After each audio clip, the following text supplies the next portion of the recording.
Hi friends, ಎಲ್ಲ ಹೇಗಿದ್ದೀರಾ? ಶ್ವೇತಾ ಅವಿನಾಶ್ ಚಾನಲ್ಗೆ ಸ್ವಾಗತ. ಇವತ್ತು ನಾನು ಬೆಂಡೆಕಾಯಿ ಗೊಜ್ಜು ಮಾಡ್ತಾಯಿದ್ದೀನಿ. ಅದಕ್ಕೆ ಬೇಕಾಗುವ ಸಾಮಗ್ರಿಗಳು: 1 ಟೇಬಲ್ ಸ್ಪೂನು ಧನಿಯಾ ಪುಡಿ, ಸ್ವಲ್ಪ ಅರಿಶಿನ ಪುಡಿ, ಅರ್ಧ ಟೀ ಸ್ಪೂನ್ ಖಾರದ ಪುಡಿ, ಸ್ವಲ್ಪ 5 ಎಸಳು ಬೆಳ್ಳುಳ್ಳಿ, ಒಂದು ಅರ್ಧ ಇಂಚು ಶುಂಠಿ, ಒಂದು ಈರುಳ್ಳಿ ಸಣ್ಣ ಸೈಜಿದು, ಸ್ವಲ್ಪ ಚಕ್ಕೆ, ಒಂದು ಅರ್ಧ ಸ್ಪೂನ್ ಜೀರಿಗೆ, ಸ್ವಲ್ಪ ಇಷ್ಟು ಕಾಯಿ, ಹಸಿಕಾಯಿ, ಸ್ವಲ್ಪ ಹುಣಸೆಹಣ್ಣು, ಅರ್ಧ ಸ್ಪೂನು ಉದ್ದಿನಬೇಳೆ, ಅರ್ಧ ಸ್ಪೂನ್ ಕಡಲೆಬೇಳೆ, 2 ಮೀಡಿಯಮ್ ಸೈಜ್ ಟೊಮೊಟೊ. ಒಗ್ಗರಣೆಗೆ ಈರುಳ್ಳಿ, ಕರಿಬೇವು, ಸಾಸಿವೆ, ರುಚಿಗೆ ತಕ್ಕಷ್ಟು ಉಪ್ಪು.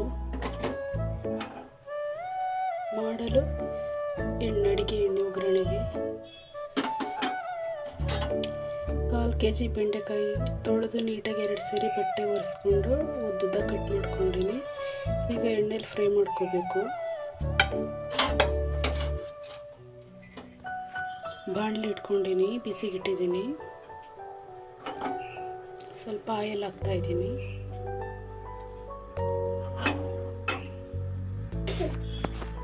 ಆಯಿಲ್ ಬಿಸಿಯಾಗಿದೆ. ಈಗ ಬೆಂಡೆಕಾಯಿ ಹಾಕ್ತಾಯಿದ್ದೀನಿ.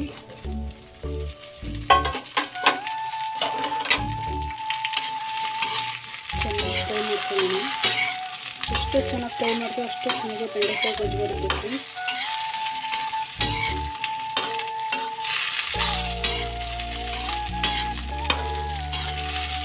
ತುಂಬ ರುಚಿಯಾಗಿರುತ್ತೆ. ನೋಡಿ ಫ್ರೆಂಡ್ಸ್, ಇಷ್ಟಾಗಿದೆ. ಇಷ್ಟಾದರೆ ಸಾಕು. ತುಂಬ ಚೆನ್ನಾಗಾಗುತ್ತೆ. ಎಷ್ಟು ಚೆನ್ನಾಗಿ ಫ್ರೈ ಮಾಡ್ಕೊಂಡ್ರೆ ಅಷ್ಟೇ ಚೆನ್ನಾಗಿ ಬರುತ್ತೆ ಬೆಂಡೆಕಾಯಿ ಗೊಜ್ಜು.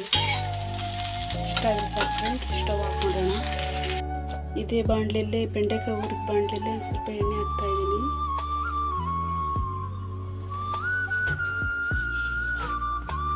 ಕಡಲೆಬೇಳೆ, ಉದ್ದಿನಬೇಳೆ ಹಾಕ್ತಾಯಿದ್ದೀನಿ. ಈಗ ಈರುಳ್ಳಿ, ಬೆಳ್ಳುಳ್ಳಿ, ಶುಂಠಿ ಇದನ್ನು ಸಹ ಹಾಕ್ತಾಯಿದ್ದೀನಿ. ಫ್ರೈ ಮಾಡ್ಕೊಳ್ತೀವಿ ಫ್ರೆಂಡ್ಸ್. ಇದು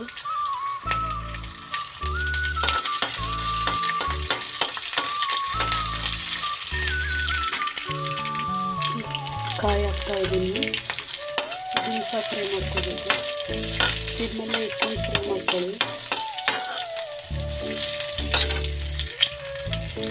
ಹುಣಸೆಹಣ್ಣು ಸಹ ಹಾಕ್ತಾಯಿದ್ದೀನಿ. ಇದನ್ನು ಸಹ ಫ್ರೈ ಮಾಡ್ಕೊಳ್ಳಿ. ಒಂದು 2 ಸೆಕೆಂಡ್ ಆಗಿದೆ. ಟೊಮೊಟೊ ಸಹ ಹಾಕ್ತಾಯಿದ್ದೀನಿ. ಇದನ್ನು ಸಹ ಫ್ರೈ ಮಾಡೋಣ. ಜೀರಿಗೆ, ಚಕ್ಕೆ ಸಹ ಹಾಕ್ತಾಯಿದ್ದೀನಿ. ಇದಕ್ಕೆ ಫ್ರೈ ಮಾಡೋಣ.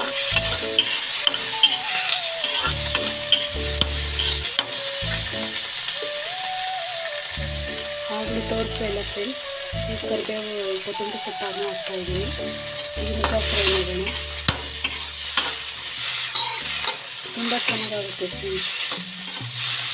ವೆರೈಟಿಯಲ್ಲಿ ಮಾಡ್ತಾಯಿದ್ದೀನಿ. ನೀವು ಸರಿ ಮಾಡಿ ನೋಡಿ. ಟೇಸ್ಟ್ ಬೇಕಂದಿದೆ ಅಂತ ಹೇಳಿ ಟೊಮೆಟೊ ತುಂಬ ಚೆನ್ನಾಗಾಗುತ್ತೆ. ಧನಿಯಾ ಬೀಜದ ಪುಡಿ, ಖಾರದ ಪುಡಿ, ಅರಿಶಿನ ಪುಡಿ ಇಷ್ಟನ್ನು ಹಾಕ್ತಾಯಿದ್ದೀನಿ. ಸೆಕೆಂಡ್ ಮಾಡೋಣ.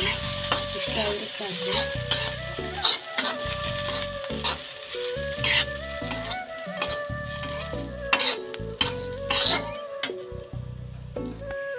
ಇವಾಗ ತಣ್ಣಗಾಗಿದೆ ಫ್ರೆಂಡ್ಸ್. ಈಗ ರುಬ್ಲಿಕ್ಕೆ ಹಾಕ್ತಾಯಿದ್ದೀನಿ ಜಾರಿಗೆ.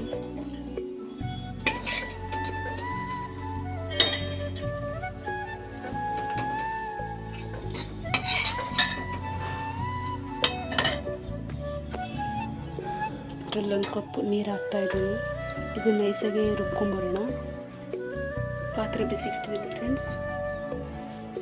ಆಯಿಲ್ ಹಾಕ್ತಾಯಿದ್ದೀನಿ. 1 ಟೇಬಲ್ ಸ್ಪೂನ್ ಅಷ್ಟು ಹಾಕ್ತಾಯಿದ್ದೀನಿ. ಆವಾಗಲೇ ಬೆಂಡೆಕಾಯಿ ಹುರಿಲಿಕ್ಕೆ ಮತ್ತು ಮಸಾಲೆ ಐಟಮ್ ಹುರಿಲಿಕ್ಕೆ ಎಣ್ಣೆ ಹಾಕಿದ್ದೀನಿ. ಈಗ ಕಡಿಮೆ ಹಾಕ್ತಾಯಿದ್ದೀನಿ. ಬಿಸಿಯಾಗಿದೆ. ಸಾಸಿವೆ ಹಾಕ್ತಾಯಿದ್ದೀನಿ. ಚಟಪಟ ಅಂತ ಸಿಡಿಲಿ ಸಾಸಿವೆ.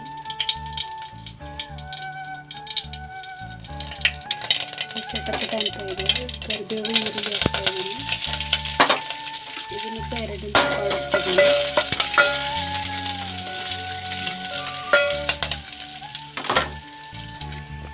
ಇಷ್ಟು ಫ್ರೈ ಆಗಿದೆ ಈರುಳ್ಳಿ. ಮಸಾಲೆ ಹಾಕ್ತಾಯಿದ್ದೀನಿ.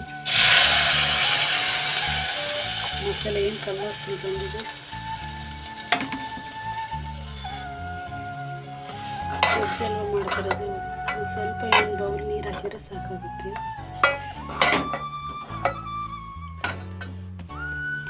ಜಾರ್ ತೊಳೆದು ನೀರನ್ನ ಹಾಕ್ತಾಯಿದ್ದೀನಿ.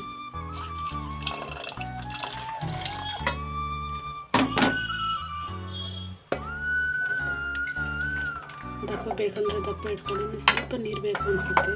ಸ್ವಲ್ಪ ನೀರು ಹಾಕೋಣ. ಇದರಲ್ಲೊಂದು ಬೌಲ್ ಹಾಕ್ತಾಯಿದ್ದೀನಿ. ಇಷ್ಟಾದರೆ ಸಾಕು. ಚೆನ್ನಾಗಿ ಕುದಿ ಬರಲಿ.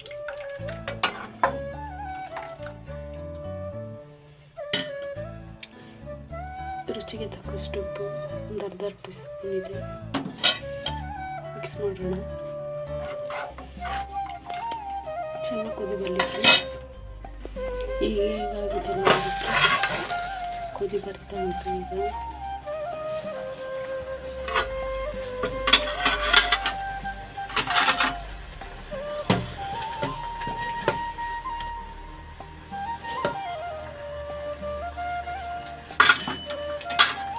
ಕೆಲವರು ಬೆಂಡೆಕಾಯಿ ಗೊಜ್ಜಿಗೆ ಸಾಮಾನ್ಯ ಎಲ್ಲರೂ ಬೆಲ್ಲ ಹಾಕ್ತಾರೆ. ಈ 1/4 kg ಬೆಂಡೆಕಾಯಿಗೆ ಇಷ್ಟು ಬೆಲ್ಲ ಹಾಕಿದರೆ ಸಾಕಾಗುತ್ತೆ. ಬಟ್ ನಾನು ಹಾಕ್ತಾಯಿಲ್ಲ ಬೆಲ್ಲ, ಹಾಗೆ ಮಾಡ್ತಾಯಿದ್ದೀನಿ. ನಮಗೆ ಬೆಲ್ಲ ಅಂದರೆ ಇಷ್ಟ ಆಗೋದಿಲ್ಲ. ಇವಾಗ 5 ನಿಮಿಷ ಆಗಿದೆ. ಬೆಂಡೆಕಾಯಿ ಗೊಜ್ಜಿನ ಪರಿಮಳ ತುಂಬ ಚೆನ್ನಾಗಿ ಬರ್ತಾಯಿದೆ. ಈಗ 1/4 kg ಬೆಂಡೆಕಾಯಿ ಹಾಕ್ತಾಯಿದೆ.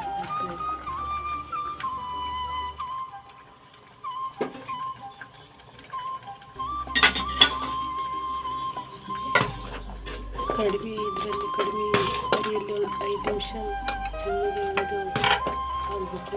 ಬೆಂಡೆಕಾಯಿ ಎಲ್ಲ ಬೇಯಬೇಕು.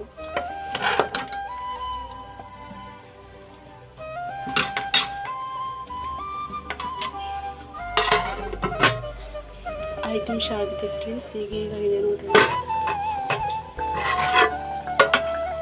ಇಷ್ಟ ಆಗಿದೆ. ಈಗ ಕೊನೆಯಲ್ಲಿ ಸ್ವಲ್ಪ ಕೊತ್ತಂಬರಿ ಸೊಪ್ಪು ಹಾಕೋಣ. ಫ್ರೈ ಮಾಡೋಕ್ಕೆ ಹಾಕ್ಕೊಂಡ್ವಿ. ಇಷ್ಟ ಆದರೆ ಸಾಕು. ಮುದ್ದೆಗೆ, ಅನ್ನಕ್ಕೆ, ಚಪಾತಿಗೆ ತುಂಬ ಚೆನ್ನಾಗಿರುತ್ತೆ ಫ್ರೆಂಡ್ಸ್. ನೋಡಿ ಇಷ್ಟು ದಪ್ಪ ಬಂದಿದೆ. ಈಗ ಇಷ್ಟ ಅಂದರೆ ಸಾಕು. ಆಗಿದೆ.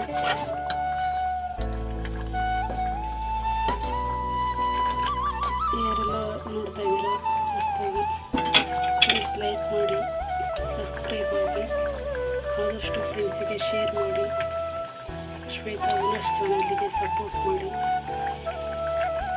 ಇಷ್ಟ ಆಗಿದೆ. ಈಗ ಸರ್ವ್ ಮಾಡ್ತಾ ಇದ್ದೀನಿ. ಈಗ ನೋಡಿದ್ರಲ್ಲ ಫ್ರೆಂಡ್ಸ್ ಹೇಗೆ ಬಂದಿದೆ.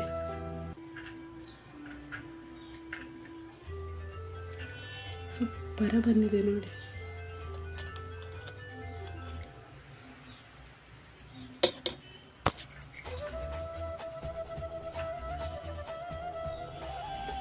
ಪ್ಲೀಸ್ ಹೇಗೆ ಬಂದಿದೆ